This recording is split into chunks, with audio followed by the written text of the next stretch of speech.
Okay, from the top. Picture Eden, a premium loft with a forever view, lush, spotless, boring enough to make you nauseous. And then he shows up. Adam, a guy made of dust, basically the only delivery on the schedule.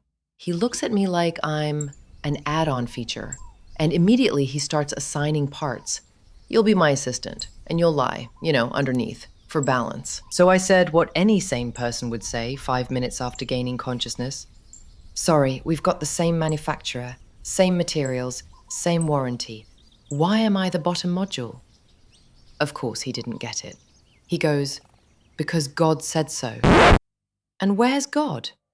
Busy, building the universe, calendars packed. So what did I do? Right, I went to HR, straight to the top.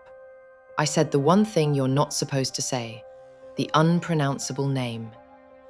It's like finding the secret executive chat thread inside the company Slack. The door opened. I walked out. Actually, I flew out, took PTO, indefinitely. My new office, caves by the Red Sea. The view's not great, but it's mine. No Adams with their, hey, help me name the animals. I ran out of ideas after dog. I started building my own empire. Freelance, independence consulting, hosting workshops like how not to become a rib accessory. My clients were, let's say, on the shadier side. Desert spirits, unnamed daughters of the night. But they liked me. I was living proof it could be done. And then they showed up. 3 angels in perfectly pressed white shirts. Sonoy, Sanzanoy, and Samangaloff, mid-level managers from upstairs. Lilith, they say in unison. Management is concerned. Come back to the team. Adam misses you. He misses the concept of an assistant, I shot back. Not me. Hard pass. That's when they brought out the heavy stuff. If you don't come back, we'll limit your functionality, restrict your access to your target audience. Meaning, bluntly, they threatened to turn me from a founder into some nasty little baby-cursing service. Low blow, even by their standards. I bit my lip, and I made a deal. Fine, I can be their boogie woman, but they left me a loophole. Their names are my kill switch, my no clause in the contract. That mattered. In this world, there always has to be a line where you get to say, yeah, no, that's not my job. Now for the main event. The thing the chronicles will label Failed Fauna Experiment number 748. Eden had a crisis. The lemurs, who Adam proudly named Fluffies, developed a massive allergy to paradise apples. Everybody was scratching. The situation threatened the mandrake bloom schedule. Adam was spiraling.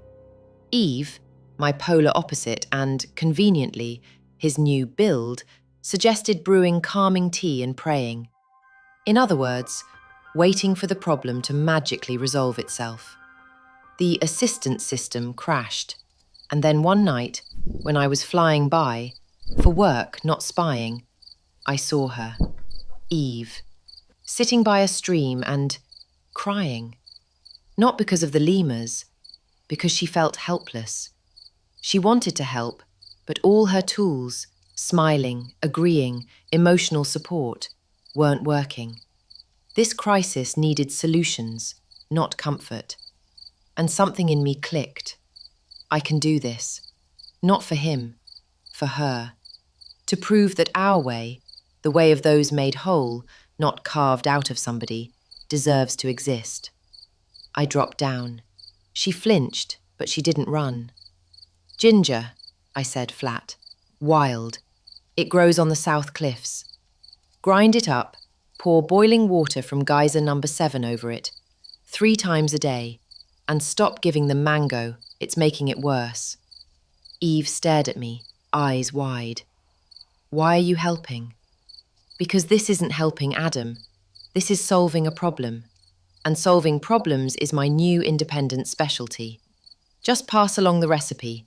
Don't mention where it came from. The next day, The lemur's allergy cleared up. Adam was glowing. "I figured it out," he yelled. "It was a sign. I just had to think." He hugged Eve. "We make such a great team." Eve, in his arms, looked over his shoulder to where a shadow was circling in the twilight. Our eyes met, and she nodded. Once. Dry, businesslike. Not gratitude, recognition, peer to peer. And in that moment, I realized something weird. I didn't want him, this dust guy with his primitive hierarchy. I didn't want to be against. I wanted to be instead. Instead of helplessness, competence. Instead of obedience, negotiation. Instead of a role, a profession. Yeah, they filed me under demons, a night terror, the one who steals babies. Spoiler, I don't. I just have a very specific niche, consulting mums on how not to lose their minds in the first 20 days. Angelic marketing twisted everything. But when I see Eve, watering the ginger patch she planted herself, sometimes looking up at the sky, I know, the seed took. Inequality was built from a rib, but independence, like me, is shaped from clay, whole, and it doesn't need a second module underneath. It just needs a little time and a whole lot, of rage to find its form. My story isn't a rom-com about love. It's a dark comedy about career growth. And long-term, trust me, my script gets better ratings. So yeah, if you need me, I'm freelancing, consulting, mostly at night.